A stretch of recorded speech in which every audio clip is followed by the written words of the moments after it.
Genap 1 tahun sudah, Dewan Perwakilan Rakyat dan Kepala Negara hasil pemilu 2014 punya kekuatan politik yang berimbang.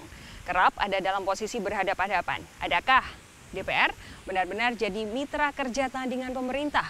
Ataukah hanya sekedar perpanjangan tangan kepentingan politik?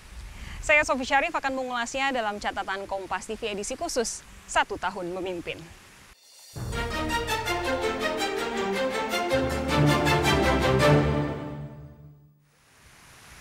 Sesuai fungsi konstitusionalnya, Dewan Perwakilan Rakyat memang harus jadi kekuatan penyeimbang untuk kekuasaan politik pemerintah.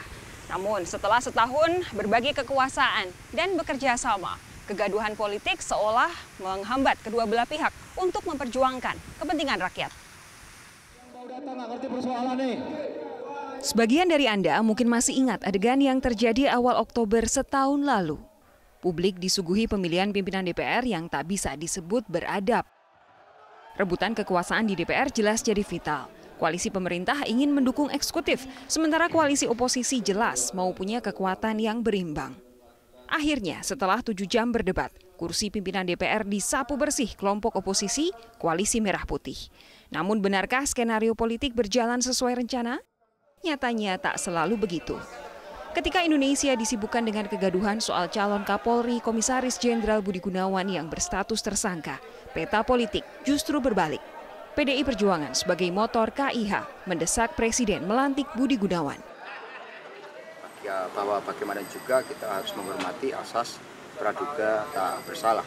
Sehingga tentu saja Presiden juga akan menghormati keputusan dari rapat paripurna DPR RI yang memang sesuai dengan undang-undang telah menyetujui usulan Kapolri dari Presiden. Hal sebaliknya justru ditunjukkan Koalisi Merah Putih. Ketua Umum Partai Gerindra Prabowo Subianto bahkan menjamin dukungan kepada Presiden asal keputusannya sesuai kehendak rakyat. Demi kepentingan bangsa dan negara, kita memberi hormat kepada Presiden mandataris yang baru. Bahkan kami tokoh-tokoh KMP menawarkan dukungan. Dalam beberapa bulan ini justru Koalisi Merah Putihlah yang paling banyak mendukung pemerintah Jokowi dalam DPR RI. Makin lama, dikotomi KIH dan KMP makin tak relevan.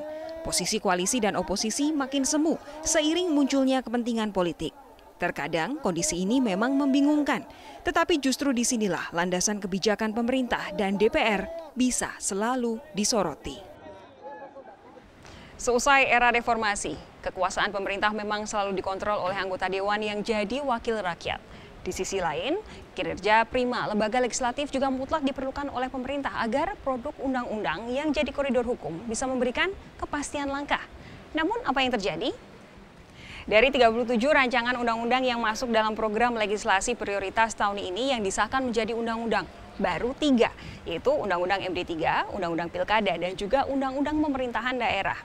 Tak berlebihan rasanya apabila menyebut ketiga undang-undang yang sudah disahkan ini erat kaitannya dengan kepentingan partai politik.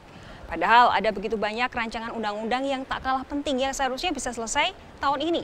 Antara lain RUU KUHP, RUU Peningkatan Pendapatan Asli Daerah, dan juga RUU Pengelolaan Ibadah Haji dan Umroh. Terkait dengan minimnya legislasi ini, anggota fraksi Partai Golkar, Bambang Susatyo, menilai bahwa salah satunya gara-gara pemerintah yang malas. Ya, karena kalau legislasi tidak berdiri sendiri, ada keterlibatan pemerintah, ya pemerintah juga harus aktif. Karena kita nggak bisa membahas, karena bunyi undang-undang adalah undang-undang itu dibahas oleh DPR dan pemerintah. Jadi tergantung pemerintah juga. Kalau pemerintahnya malas, susah juga. Jadi pemerintah selama ini malas gitu, Mas? Seringkali nggak ada. Namun hubungan pemerintah dan DPR tidak melulu dalam posisi berhadapan-hadapan. Februari lalu, Saudara, DPR baru saja menyetujui belanja infrastruktur terbesar dalam sejarah Indonesia. Anggaran Pendapatan dan Belanja Negara Perubahan atau APBNP 2015 menyediakan Rp290 triliun untuk pembangunan infrastruktur. Jumlah ini jauh di atas pagu induk anggaran infrastruktur yaitu Rp190 triliun dan jauh lebih besar dibandingkan realisasi untuk pos yang sama tahun lalu sebesar Rp177 triliun. Kesepakatan pemerintah dan DPR ini patut diapresiasi. Kerjasama seperti inilah yang mutlak diperlukan ketika perlambatan ekonomi tengah menghantui dengan angka pertumbuhan hanya 4,7%. Jauh dari target awal pemerintah sebesar 5 hingga 7%. Belakangan DPR dan pemerintah kembali berada dalam posisi berhadapan-hadapan soal revisi Undang-Undang KPK. Keduanya berhadapan bukan lantaran saling berseberangan, melainkan karena saling lempar tudingan.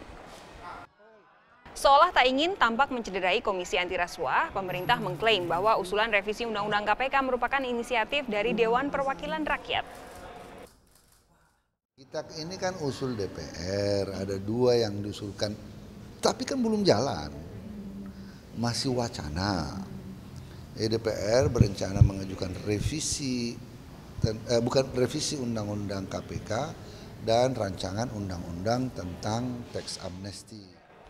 Sementara parlemen menilai revisi Undang-Undang KPK sudah jadi inisiatif bersama pemerintah dan DPR karena sudah masuk di dalam program legislasi nasional tahun 2016. Itu kan harusnya inisiatif bersama, itu masalah caranya saja, oleh karena itu perlu konsultasi dengan Presiden. Jadi kita tidak mau nanti kalau dari sisi pemerintahnya, karena tidak mungkin walaupun mau inisiatif siapapun, misalnya inisiatif dari DPR kemudian dari pemerintah tidak mau, ya tidak akan jadi undang-undang. Dari pemerintah juga DPR-nya kita menolak juga tidak jadi undang-undang. Namun pekan lalu pemerintah dan DPR sepakat menunda pembahasan revisi Undang-Undang KPK.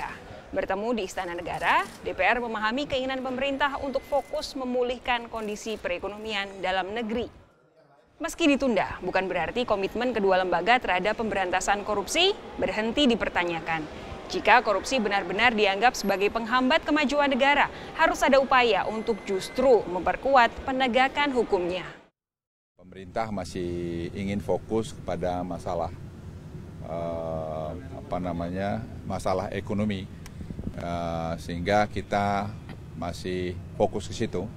Tapi penyempurnaan KPK itu kita juga sepakat hanya tidak waktu ini untuk dilakukan. Berarti ditunda bukan berarti dibatalkan ya Pak? Ya. Tahun depan tetap akan ya kita lihat nanti kita lihat perkembangan keadaan ekonomi kita bagaimana ke depan. Tapi Presiden tetap ingin KPK itu kuat. Relasi DPR dan pemerintah pasti akan selalu dinamis. Ada masanya di mana kedua lembaga saling bekerja sama, ada pula kalanya kedua lembaga saling berseberangan. Namun apapun keputusan yang diambil, haruslah sebesar-besarnya demi kepentingan rakyat. Masih ada 4 tahun bagi DPR dan juga pemerintah yang saat ini tengah berkuasa untuk membuktikan kualitas kerjanya. Masyarakat tentu menunggu kinerja terbaik dari kedua lembaga.